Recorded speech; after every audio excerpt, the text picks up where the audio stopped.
Kobie, what is up, man? Thank you so much for coming on the podcast. I appreciate you taking the time out of your day. How have you been? I appreciate you having me.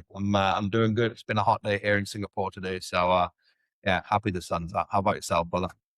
I'm good, man. It's funny.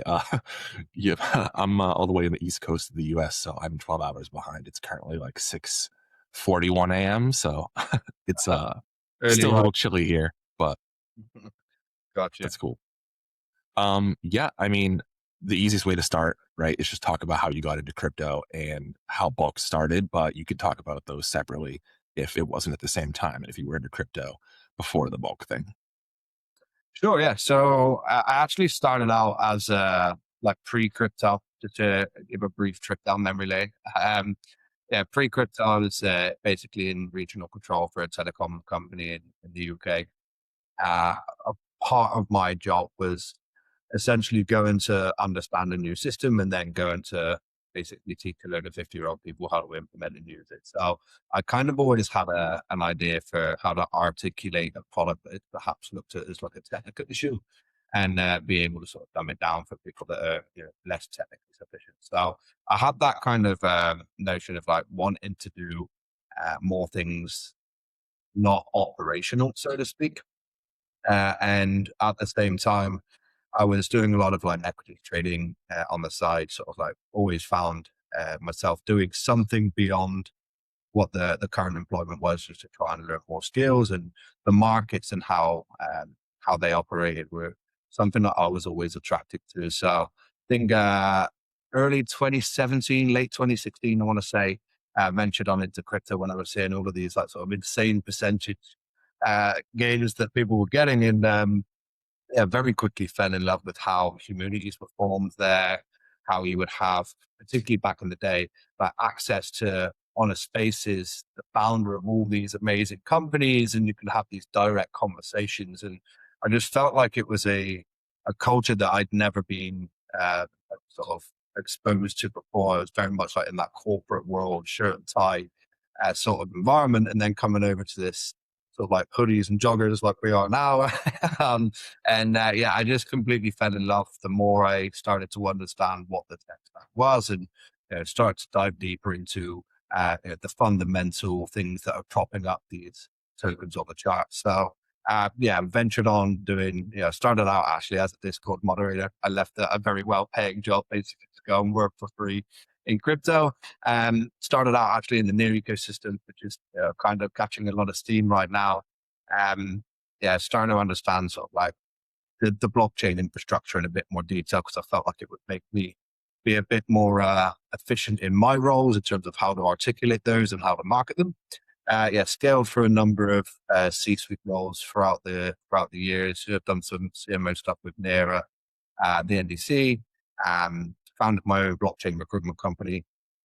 Just kept finding myself in these circles where I was kind of always connecting people to the jobs or capital or whatever it may be.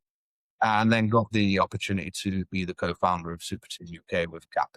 I don't know if you know Cap or the Super Team guys, but yeah, had a whale of a time over there, but kept sort of getting loads of exposure to a whole different variety of uh, protocols, products, consumer apps, and basically like a wide spectrum of different kinds of businesses within the ecosystem that I naturally found myself gravitating towards these market or trading related things.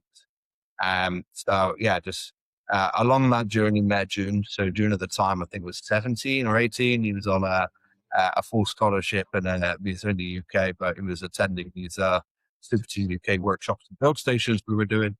And essentially we met there, hit it off very well. Uh, Basically just like a complete genius, and then you've got the idiot who's somehow able to articulate the tech a little bit to retail, and kind of knew from there that we're always going to be working together. So we actually started out as on-chain market makers. This is back when Solana was in quite a liquidity crunch, and we were market making on like Zeta, Phoenix when it was spot, Drift, RFQ stuff. And we're quickly realizing that there was a ton of inefficiencies that were basically making it, very hard to keep tight spreads, very hard to sort of like hold liquidity on chain, and a load of other sort of inefficiencies that we thought that we could sort of build upon and build something better towards. So as we were sort of like building out these transaction landing services and these on-chain maker programs, we basically had like half of what we needed to be built for an exchange anyway, and that was always going to be sort of end state for what we were looking at. And then, yeah, as time went on, it just made more and more sense to lean more in towards this as the core product offering, and then expand around that. So, a slightly long-winded answer there, but yeah, that's kind of the TLDR for where we are and how we got here. No, that's awesome. I mean, I love hearing backstories just because there's so many people on Solana or in crypto, right, that you think just popped out of nowhere because they're now getting popular, but they have such like crazy backstories. Like you being crypto that long and like talking about super team stuff, and like that really gets me going for sure. Like I definitely can relate to all that stuff. Uh, Um, why why did you guys choose Solana? And was it because you were already on the chain personally? But like, why did you choose to build on Solana? so I kind of always naturally gravitate towards the chains I actually used, right, as a retail participant. And back when the NFT mid season was going off, and I just kept naturally gravitating towards those chains that I was actually spending time on throughout the day. And then when I would pivot towards, like the M style chains, particularly back then, there was just such a massive gap of user experience in terms of like how long it took to do things, how efficient things were, and how performant things were. And I think that's what really made me fall in love with Solana and sort of like start moving my career more towards that ecosystem. And then, yeah, why Solana specifically for bulk? Is like if you're looking at building what potentially could be, one of the biggest disrupting products in finance, right? If we're going to look at the macro, then what you don't want to get distracted doing is sort of like having to also bootstrap this validator ecosystem, this liquidity infrastructure and ecosystem where it also has to be accepted institutionally. I think Solana went through their trials and tribulations over the years of going up, going down, getting faster, iterating, breaking, and now settling on what we have today. And what we have today now is a very institutionally accepted, sort of geographically distributed validator set. And that's not something that you can just spin up overnight. But also what they have done is built a very rich DeFi ecosystem. So like with your Caminos and Loop Scales and all these sorts of other really cool, powerful dApps that have loads of resident liquidity and idle capital, if we're being honest, sort of sat on them that we can also compose with. So I'm sure we'll get into how that works in a little bit. But yeah, there's just so many reasons. And then, on top of that, the network effect, I think Solana has always proven to be one of the most diehard ecosystems, if not the most over the years. And there's certainly a value to be attributed to that as well. Yeah, absolutely. I mean, I've been pretty much only on Solana the entire time I've been in crypto, outside of like 6 months on ETH and other chains before I found Solana. Just because you're right, it's just the community here, the ecosystem, the diehard cult people. It's just a whole different beast. You just said it. I'm gonna actually ask it. Explain to me as someone who's like not technical, because I'm not. I trade a little bit, but I definitely don't know like how Solana works from a dev's perspective. Um, Explain to me like how bulk is on Solana, because I know there's that big thing where it's like bulk is not on chain and Phoenix is on chain, and does that matter? And I'm not saying it does. I'm just asking how that actually works, just to know for the people, and for me. Yeah, and I think look, you're absolutely right. I think for Solana it does matter, right? Like they want to have everything native to the chain. They want execution and fee paying application staying on the chain. It makes sense as a business, as a chain, and to sort of strive for longevity, right? But essentially, how we work is we're a sidecar network built directly into this Solana mainnet validator. So you can imagine us as an agave fork. We are basically a fork of agave that's built, baked, and deployed directly alongside what a G's or a harmonic would be. So in these validators, and I've tweeted about it a couple of times where compute is a commodity. We kind of sort of like tap it into that economic security and that distribution by sort of kicking back exposure to taker revenue that we generate on the chain. So in terms of what's on Solana, what's off Solana, we kind of have this model where deposits, withdrawals, and user assets stay on Solana at all times. There's nothing we can do to touch that, alter that, or anything in between, right? They just stay locked to the Solana program account. But where we get the performance benefit is basically Bulk is its own network as well. It's like a layered zero where we have our own consensus, our own networking. We're not competing for block space or battling in the mempool to land our transactions. And essentially, it's like this purpose-built execution environment that is still censorship resistant, thanks to being integrated into that validator stack. So there's been a lot of back and forth around is this rev and is this sort of like a net positive for Solana? And obviously, like if you're looking at perfect world scenarios that have something like this native on the chain, like a Phoenix.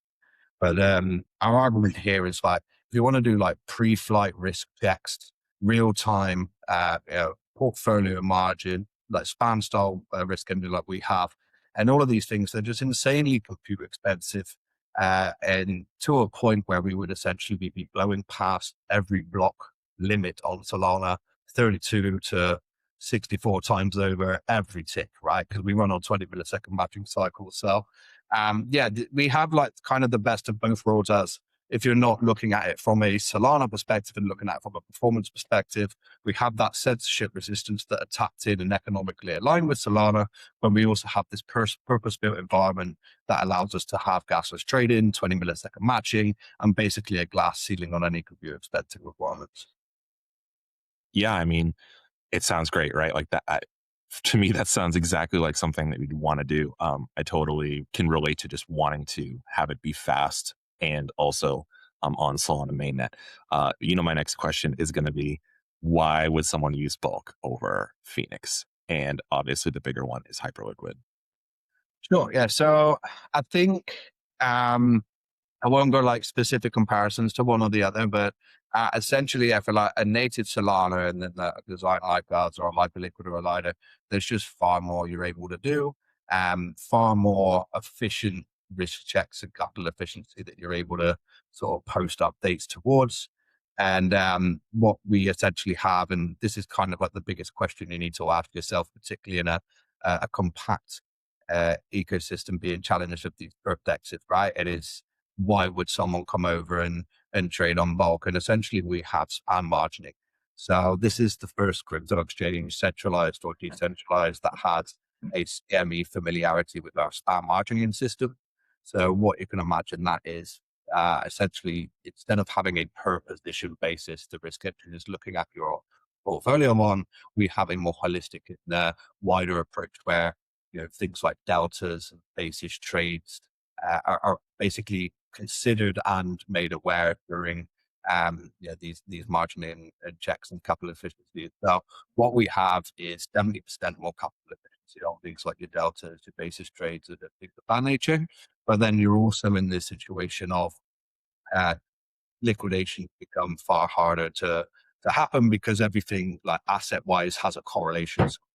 So when you're looking at like a fund or a desk that has loads of deltas across multiple market instruments, it gets more and more capital efficient in terms of what we're typically used to on crypto exchanges today. So I would say if we're actually serious about onboarding this institutional wave, we actually have to cater towards their start of trading and match their sort of risk tolerances, right? Because when you're trading, even options or perps on crypto, you have this tail risk, but now you also have all these things like ADL risks, the exchange turning off or falling over and all these sorts of things that you have to price into your modeling.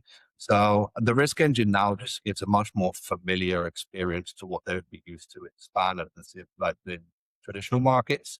And it allows for far more capital efficiencies across the board. So not just on a per position basis, but now you can imagine you can hold spot gold and short gold curve, for example. And these sorts of things start to unlock certain strategies that typically aren't available on the liquidity leaders right now. And if I'm saying, how do we start to begin to claw market share from any of the liquidity leaders, just to offer these kinds of experiences that they currently don't. We then get that experimental liquidity come over. They start to realize how efficient the system is, how nice it is to trade on, and then you have that compounding flywheel effect. Yeah, no, that me included, right? I use testnet, but I'm very excited to use mainnet. I think a lot of people are going to try it out. I think they're going to love it. And I think it's going to be really, really disrupt a lot. And just talking about that, let's say over the next 6 to 12 months, whatever you're comfortable sharing, what is the timeline on things that you would be comfortable with? I know you're teasing something on June 1st. Don't have to say what that is. But just in general, I assume a lot of things that you're also trying to get people to come over from Hyperliquid is incentives. I saw the tweet about 30% of TGE to the airdrop to users, right? That's incredible. That's like everyone wants that, right? It's going to incentivize tons of people to come trade. Without giving specific dates, because you don't have to do that, just explain like what your next year or 6 months looks like on bulk. Sure. So yeah, obviously, first thing would be June 1, Monday. I believe that's when this will be coming out. But yeah, so June 1 will be like the first start to where people can start to get some exposure into bulk itself, and we can start to get and showcase some real money traction. Shortly after is is the timeline I'll say is we'll mainnet. That'll be like a closed mainnet there. On Monday you'll have a lot more information around what the sort of lead up to that looks like. And then, yeah, post mainnet working with, and this is what's probably going to surprise a lot of people that we haven't touched on. We're working with a number of deployers that are like second, third, or fourth for market share on our liquidity leaders today that are essentially going to be coming over and deploying on us for like equities, commodities, and all these sorts of things. So I think there's going to be a lot of integrations and partnerships that will surprise a lot of people. We're not coming around to mess around at mid-table and try and battle it out there. We're just going to go straight for the king and see what we can do, right? And yeah, I think in terms of like what the timeline looks like of products, it's unified margin accounts. So you can imagine now your lend position on Camino, you'll be able to log on to bulk and use that as collateral to trade groups. Your PTs on Exponent, you'll be able to use that as collateral to trade groups and start to really build out that offering. And then, yeah, we'll go into obviously the dynamic risk engine is where we'll be able to launch these deployers and have these sort of like run their own markets. And we can just obviously be that venue to where we're point people towards, much like an XYZ and Hyperliquid relationship for a number of different styles of market instruments. And then, yeah, as we sort of progress through, like asset listings of being able to hold gold spot, short gold, purple, that sort of stuff, we get towards, more towards what the end state of our perpetual sort of roadmap looks like. And then it comes into, okay, like how do we really stretch this like unified portfolio margin system, which just isn't being replicated anywhere today. So you can imagine now with options, right? And I've briefly mentioned this week on the timeline where majority of options is traded on Deribit at the moment, but they're actually going to Binance as the perp liquidity leader to hedge their perp. So what you're seeing there is like you're giving up capital efficiency, but also you're fragmenting that liquidity across multiple venues, right? So imagine now that you have your options, your perps, and your spot, your lend, borrow, all inside this unified span-inspired portfolio account where everything can basically offset each other in terms of correlation. You have the massive benefits in terms of capital preservation. So, you got, when you're looking at options, you've got back at 1-to-1 of like the notional margin, whereas like we can do something of under collateralized options where now you're spending far less margin to get the state notional that you were going to achieve. So end state really is that like in-house all one financial services app where you're able to do your options, your spot, your perps. We probably won't focus on prediction markets. We'll likely work we'll integrate or deploy that builds on top of us for that.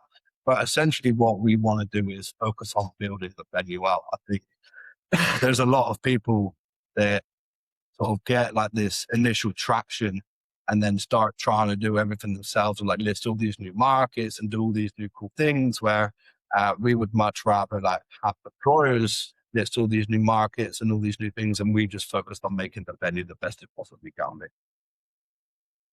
Yeah, no, for sure. I mean, I love that you guys are going for the moon, but also just really locking down on what works, right? You don't have to try to be 25 different things because it's the new meta of the month for sure.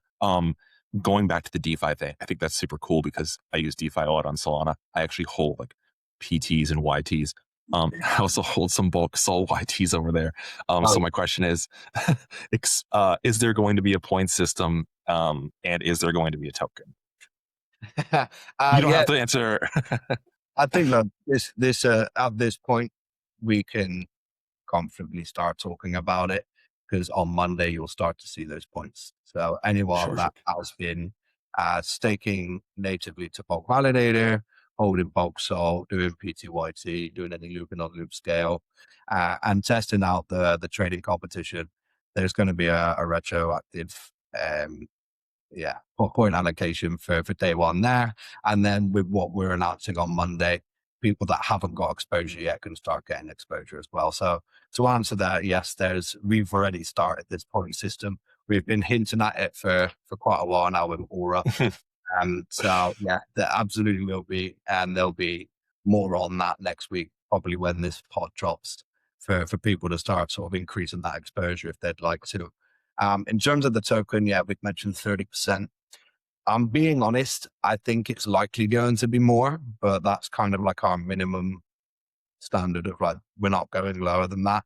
I think a lot of folks have kind of gone down this we are the community sort of narrative. And then when it comes to putting the money where the mouth is or actually following through with action, many people fall short. But essentially where we are a networking ourselves, it's not just a product with a useless token. Like we're able to incentivize and make sure value flows to every part of the stack. So even if you're not a trader and you're just a staker, or if you're a validator, or if you you're a desk that are running very complex strategies, or you're a market maker, like everyone is able to sort of participate and be part of this infrastructure that typically has been closed off to the select few previously. So yes, there will be. And I'm sure by the time this pod drops, there'll be an announcement shortly before or after the drop. Yeah, no, the pod will release after Monday, probably on Tuesday or Wednesday. So they'll definitely know what you announced. But no, that's awesome. I love the idea of a high flow versus low flow token. I think a lot of tokens when they launch, they try to do incredibly small amounts because it pumps the market cap, and then they Mhm. feel really good about it. The community feels good about it, but then people start getting really upset with unlocks and all of those things. I'm actually not proposed to unlocks. I'm a big proponent of getting paid to work in this space. I think people who say like protocol owners or founders shouldn't be paid is wild. Like I'd rather have you take bigger cuts up front and be about it so like people can understand that it's coming. I think a lot of people mainly just get blindsided by that stuff. So yeah, I mean, a high flow token at 30+% would be incredible, obviously for airdrop, but just mainly for people to get excited about the future of the token. It's much easier for you to grow in my eyes when your token's already at 30% than if you started at 5 and it's like, oh man, 95% of the supply still has to come. How are we going to like release another product to make people excited? So I definitely think it'll be a smart decision for sure. Um, And no, I think for just on that aspect as well, it's like where we have this like dual model where I can't say like certain percentages in sure, specific. sure. There should be no reason for at least June and I to ever sell the token. Like there is going to be Hmm. plenty of money flowing to the token, to participants, and to the company itself. So the company is going to be sustainable and profitable anyway. And then obviously, like there's going to be the majority of value still flowing back to the token. So there shouldn't ever be a reason why that I need a massive uh, token allocation and loads of unlocks and stuff like. At worst, you can borrow against those tokens, right? But I just can't foresee that ever being an issue. But again, like the thing that puts a lot of people off these dual token equity models is what incentive do we have then to drive value to the token, right? But it's different when you are a network. Like your network is ran on this token. Your token is like a fundamental piece of the plumbing in driving value to the token drives value to the network and its distribution effects. So we're operating from a slightly different vantage point of what most products will with tokens. And I've personally been working on this design for the better part of 8 months. So once we're on mainnet and venues proven, I can't wait to start talking more about what that looks like. Yeah, no, that's awesome. I'm really excited about it. I've been using Bulk for all of testnet, and even before you guys launched testnet. I think you're doing a great job. I'm really a sucker for good marketing, and I think you guys probably done the best marketing I've seen in a long time. And talking about that, explain how the the Yeti mascot came up. So this is actually the thing in our company life cycle that I've been happy to be proven wrong on.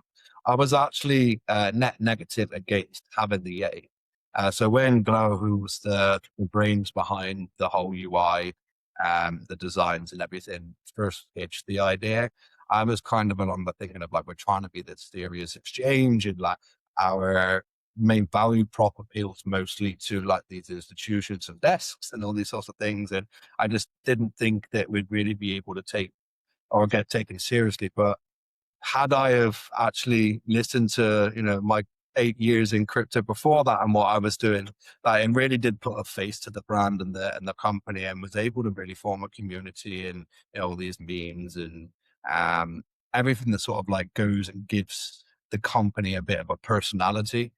So I was happy to be proven wrong on that, but I gotta give all credit to Glow on the creation of it and the pushing of that, because if she would have took no for an answer, then we would just have the star and that's it. Yeah, I mean, as someone who loves NFTs, the Yeti definitely was something that first was immediately like a magnet for me to Bulk. Oh, I think that like it's just so cool and unique. And I understand like there's two ways to go, right? Having the mascot could be a negative, but right now it's really good. I think it's differentiating you a lot. I think something really cool at some point would be to you to launch like a website where people can like PFP make one with like different traits, not even NFTs, like just genuinely like a, even a vibe coded site or anything that you could just like have people make it, because you'd have like a cracked community using all so the PFPs. someone actually made this.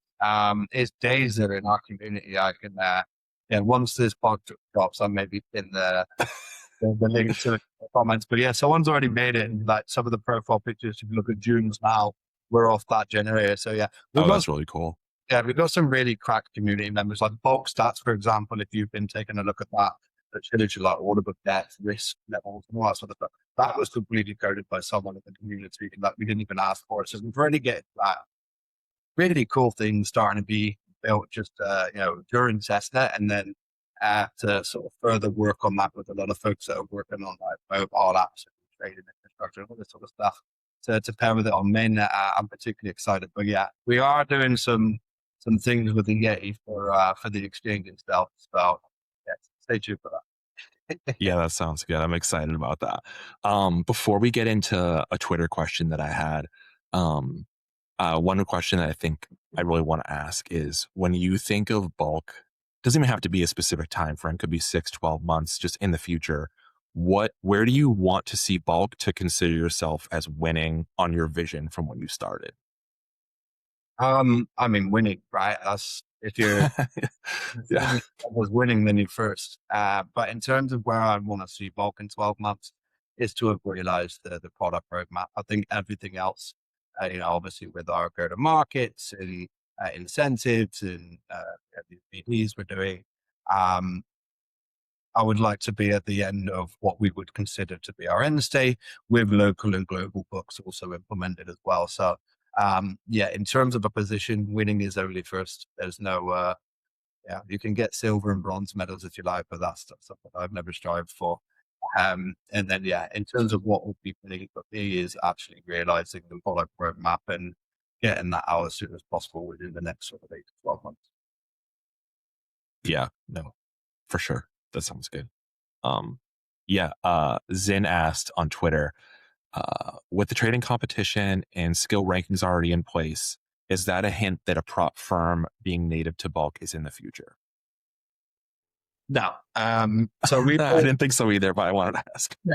no, so we've always been kind of priding ourselves on this like free, open, and fair market, right? And I just don't see how it would be viewed as anything other than trading against your own users. Like we just want to be that venue that provides the infrastructure to have these most efficient outcomes on whatever market instrument, and then all of these prop firms and trading desks and market makers and retail traders can all just sort of flock on a fair environment. I don't think there's ever going to be a situation where we have something natively like that.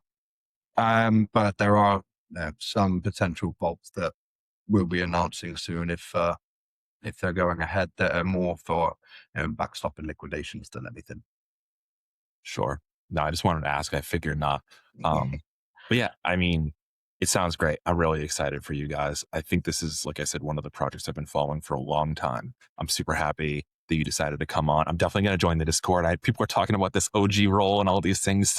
They're dissecting the allocations and all that. I don't have any of that, but I'm excited to join and definitely like be more part of the community. I think, like you said, people building all of these things for your community, like things that are being coded and whatnot, like the PFP thing, is just a sign of like a cracked community. And that's something that Solana, I feel like, has been missing for so long, where you think back of like 2021, 2022, everyone was like die hard wanting to back things, and that kind of stopped. And I feel like you guys are kind of creating that back with all the things you're doing. Like obviously the product is good, and the TGE stuff with like the airdrop supply got everyone talking, but even something as simple as the Yeti, which like I keep coming back to, is just such a huge sign of you wanting to create a cult community. And I mean, it's not related, but if you think of Hyperliquid, right? Like the hypers, which aren't even that big of a supply, everyone who's bullish on Hyperliquid has one all of a sudden, right? And it's like Or is if you don't have, right? Like, look, this is how it started yeah, in crypto, right? Is community.